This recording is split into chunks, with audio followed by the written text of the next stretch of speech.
અહીંયા આખી દેવોની સૃષ્ટિ પહેલી વાર ઋષિ મુનિઓએ જ્યારે આત્મ સાક્ષાત્કાર કરીને જગત જોયું ત્યારે એને અનેક વનસ્પતિઓ જોઈ. વનસ્પતિઓના એના પોતપોતાના ગુણો જોયા. એ પણ તર્કમાં ન આવે એવા ગુણો છે, તર્કથી પારખી ન શકાય એવા એના ગુણો છે, પ્રાણી પશુઓના એવા ગુણો છે. એવી જ રીતે દેવોની વાત વહેતી મૂકી.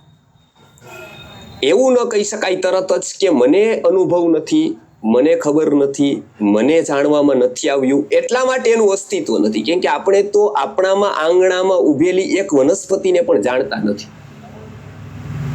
આપણું અજ્ઞાન એટલા સ્તર સુધી છે કે આપણે તો સામે દેખાયેલી વનસ્પતિ આપણને નથી ખબર પડતી કે એનો ગુણ કયો છે. એ એટલી બધી ગુણસભર હોય છે કે જીવનભર આપણી સામે હોવા છતાં અને જીવનભર આપણી સાથે હોવા છતાં આપણે એના ગુણની કદર નથી કરી શકતા. એટલું જ નહીં, એના ગુણને પણ જાણી નથી શકતા. આ તો આપણી સાવ સામેની વાત છે વનસ્પતિની. તો જો આપણને સાવ સામે લાગતી વનસ્પતિ પૂરી ખબર નથી તો અનંત દૂરે બેઠેલા આપણા તર્કમાં ન આવેલા એવા દેવો ન ખબર હોય એ સ્વાભાવિક છે. એટલે અહીંયા પેલું કીધું કે કોઈ એવા શબ્દો જ નથી કે જે વર્ષોથી વપરાતા હોય અને એનો કોઈ અર્થ ન હોય. જો તમે વર્ષોથી વપરાતા શબ્દો છે, ખુરશી, ટેબલ કે કોઈ પણ એવા આપણે જેટલા જોઈ લો, એ બધા શબ્દોના કોઈક ને કોઈક અર્થ છે, કોઈક ને કોઈક મિનિંગ છે. દેવ શબ્દ પણ વર્ષોથી વપરાયો, વર્ષોથી વપરાતો આવે છે. વર્ષોથી વપરાતો આવે છે એટલે કેટલાક લોકો ના અનુભવના સ્તર પર એ વાત આવી ગઈ છે. ગીતામાં અહીંયા એ જ પ્રમાણભૂત કરે છે કે જેવી રીતે વનસ્પતિઓનું, પ્રાણીઓનું, પશુઓનું જેવી રીતે એક જીવન છે એવી રીતે દેવોનું પણ એક જીવન છે. માત્ર વનસ્પતિ, પ્રાણીઓ એની ખાસિયતો અલગ અલગ છે, એના ઉપયોગ અલગ અલગ છે. દેવોની પણ ખાસિયતો અલગ અલગ છે, એનો ઉપયોગ અલગ અલગ છે. વનસ્પતિ પ્રાણી સૃષ્ટિઓને જેવી રીતે ખાસિયતો છે, ઉપયોગ છે, એમ એની મર્યાદા પણ છે.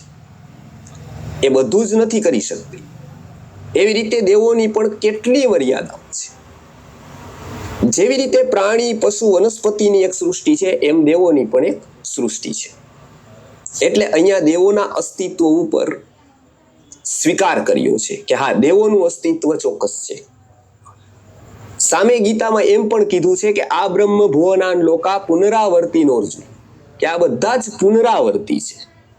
આ એક પદ છે. આપણે એવું કઈ કલેક્ટર છે તો હા, કલેક્ટર એ પદ છે. એમાં આજે એક્સ વ્યક્તિ હોય, કાલે વાય હોય, પરમ દિવસે ઝેડ. અલગ અલગ વ્યક્તિએ ફરતી રહે, એ પદ એકનું એક છે.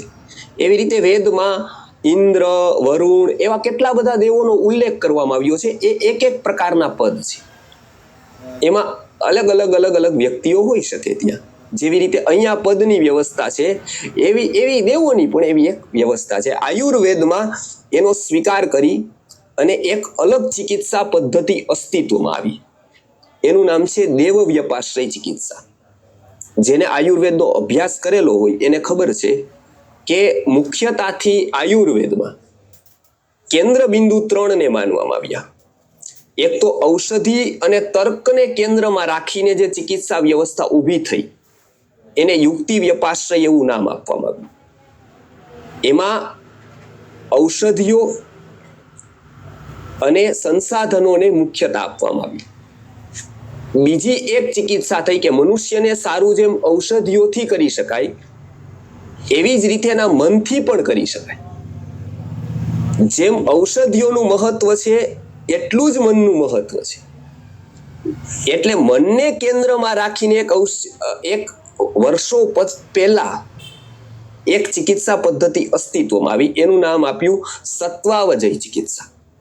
સત્વનો એટલે કે મનનો અવજય કરનારી ચિકિત્સા. એમાં મન કેન્દ્રમાં રાખવામાં આવ્યું કે વ્યક્તિ મનનો ઉપયોગ કરે તો બીમાર વ્યક્તિ સ્વસ્થ થતો જાય અને એ મનનો ઉપયોગ ન કરે તો સ્વસ્થ વ્યક્તિ બીમાર થતો જાય. આજે લગભગ બધો સમાજ બીમાર દેખાય છે. બીમારીનું સૌથી મોટું લક્ષણ એ છે કે એને મનોરંજનની જરૂર છે. જેટલો સમાજને મનોરંજનની વધુ જરૂર છે એટલો એ મનથી બીમાર છે. સ્વાભાવિક રીતે મનને કોઈ પણ પ્રકારના મનોરંજનની જરૂર જ નથી. મનોરંજન વગર આખી જિંદગી કોઈક વ્યક્તિ રહી છે,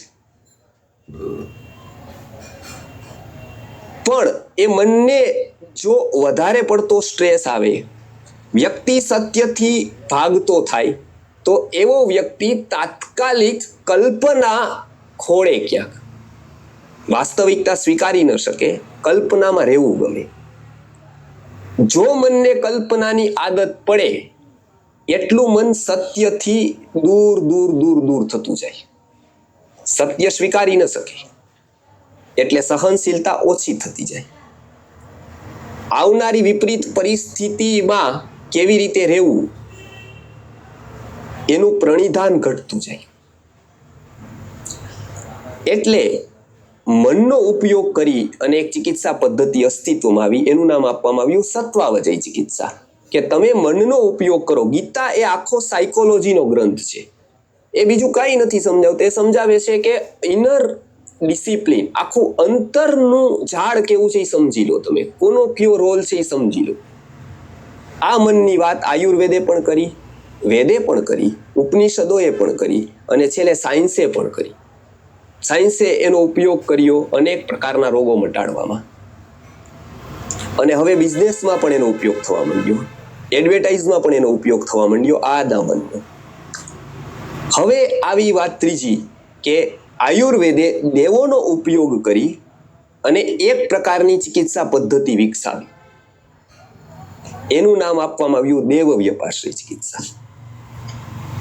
એમાં એવું કહેવામાં આવ્યું કે જેમ તમે કોઈ ઔષધિ ખાઓ અને તમને સારું થાય, જેમ તમે સારું વિચારો, પોઝિટિવ રહો અને તમને સારું થાય, એમ તમે કોઈ પ્રકારના મંત્ર જપ કરો, કોઈ ફોલો કરો, કોઈક એવી વસ્તુની રીધમ ગોઠવો તો એની પણ તમારી ઉપર અસર થાય અને એનાથી પણ તમને સારું થાય. આ એક ચિકિત્સા પદ્ધતિનો ભાગ ગણવામાં નહીં, પણ મુખ્ય ચિકિત્સા પદ્ધતિ જ ગણવામાં આવી. એનું નામ આપવામાં આવ્યું દેવ વ્યપાશ્રય ચિકિત્સા. અહીંયા પણ